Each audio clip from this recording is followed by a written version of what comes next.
Most baseball players cheat. Pitchers have smeared sticky substances all over their bodies to try and make their pitches spin faster. Hitters have injected themselves with strength-enhancing steroids that made them hit home runs like it's nothing. Teams have become infamous for stealing signs, leading to fights and scandals. And recently, one of the MLB's best pitchers was caught betting on himself and his own games, which is illegal.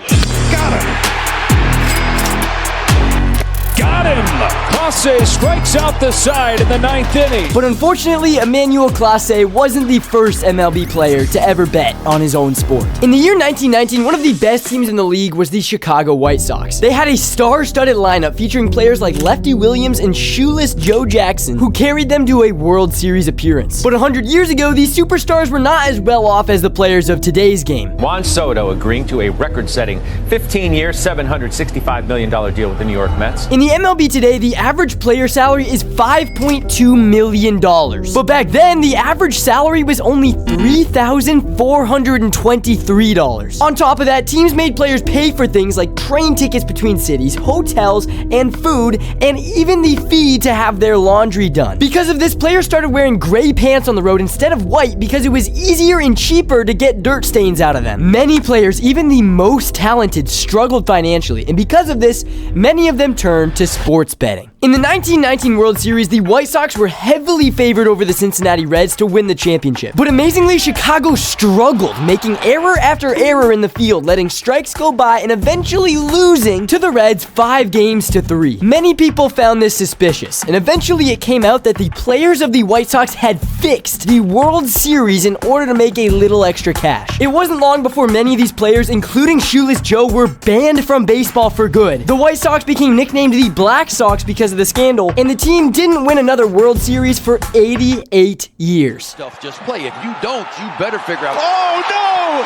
Oh, my goodness. The White Sox have just gone full White Sox. Although the Black Sox are the most famous case of sports betting in the MLB, they sure aren't the only. In 1989, one of baseball's best hitters of all time was caught betting on his own team to win games and was eventually banned from baseball for life. His name was Pete Rose. Pete Rose had 4,256 hits, which was the most in MLB history, but he was still banned from being in the Hall of Fame until just this past year. I don't think MLB likes when their players bet on the game. More recently, two pitchers for the Cleveland Guardians raised suspicion for sports betting because of the fact that they never threw a first pitch strike. Emmanuel Clase is one of the best pitchers in the game. He throws over 100 miles per hour, he has a career ERA under 2, and he signed under a $20 million contract. So you'd think he wouldn't be the type of guy who would be in need of some money. But him and his close friend on the team, Luis Ortiz, have recently been flagged by MLB for potentially trying to make a little extra cash. The sports betting company FanDuel picked up on a suspicious bet that included a lot of money placed on the fact that Clase would throw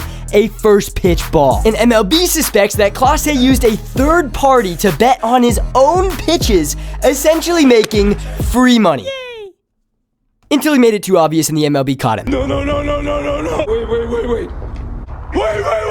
And while this isn't yet confirmed, chances are likely that if this is true, the Guardians closer will never pitch in baseball ever again. But unlike Emmanuel Clase, some MLB players have actually gotten away with cheating. A couple of years ago, the Yankees and Blue Jays got into an argument and started a big fight over literally just where a Yankees coach was standing. Usually, the third base coach is supposed to stand in this box, but Luis Rojas was standing over here. The Blue Jays were worried that from his vantage point, he was picking up on pitch grips, relaying them to the manager, and helping hitters know what pitch was coming. The two sides argued about it, the league never did anything, and everyone moved on. But now in 2025, the Yankees are back at it. But before we get to that, I'd like to quickly ask you to consider subscribing and turning on notifications. My channel has really only just begun, so if you want to say that you've been here since the beginning, go ahead and click it. You can always change your mind. The 2025 New York Yankees may be stealing signs. However, they sure wouldn't be the first team to do it. The 2017 Houston Astros illegally stole signs and they won the World Series. The only difference is the Yankees may be doing it legally, picking up on pitchers who are tipping their pitches and relaying it to the hitter. Trent Grisham is on second base. He waves his arm. The pitch to Ben Rice is a slider. Trent Grisham waves his arms again.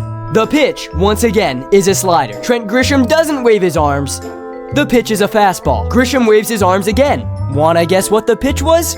It was a slider. How does Trent Grisham know what pitches are coming? The Yankees have been doing this all year, and not everybody is very happy about it. The Atlanta Braves bench coach appeared to have threatened to throw at a player's head because he noticed him relaying signs to the batter. And here's a clip of the Blue Jays manager calling the Yankees manager a fat boy because he thought he was cheating. Look in a mirror, buddy. The only question is, how are the Yankees figuring out what pitch is coming?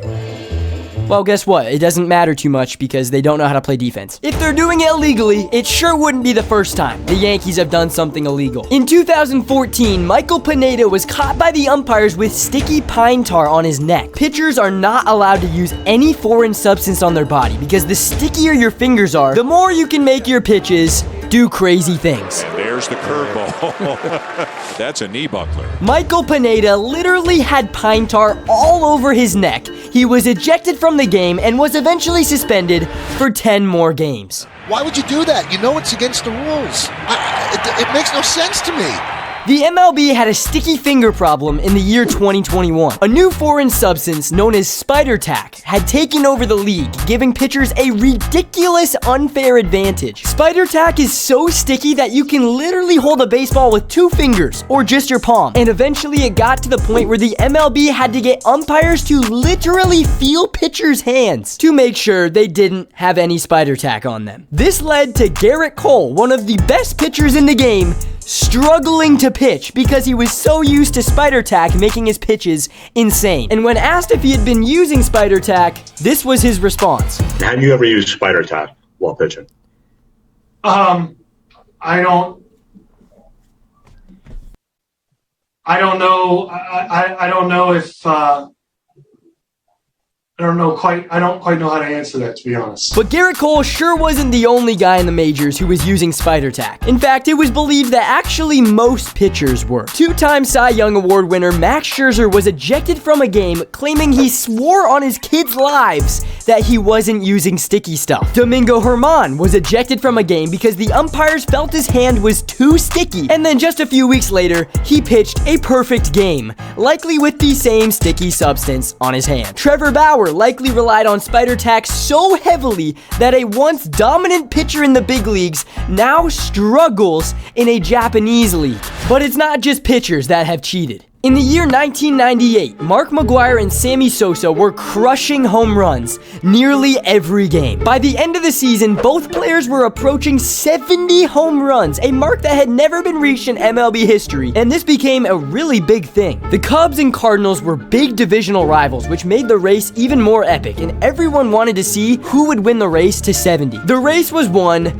by Mark McGwire, hitting his 70th on September 27th, 1998. But before this season, hardly anyone could even reach 60. This was because both McGwire and Sosa were using steroids, which they later admitted to. These guys, along with Barry Bonds, are the most famous cases of steroid abuse. Barry Bonds has the most home runs in MLB history, but he did it while taking strength-enhancing steroids, making many people doubt its legitimacy. PEDs were banned in 1991, but players continued to illegally use them until 2004 when the MLB implemented drug tests. Even since then, player after player after player after player after player have still been caught using steroids, attempting to help themselves play better, including most recently Fernando Tatis Jr., who claimed he took them on accident. And unfortunately, this is probably only the tip of the iceberg. The people listed in this video are only the players who got caught. Who knows how many more MLB players are bending and breaking the rules as we speak? Maybe, just maybe, we should start asking them about it a little bit more. I don't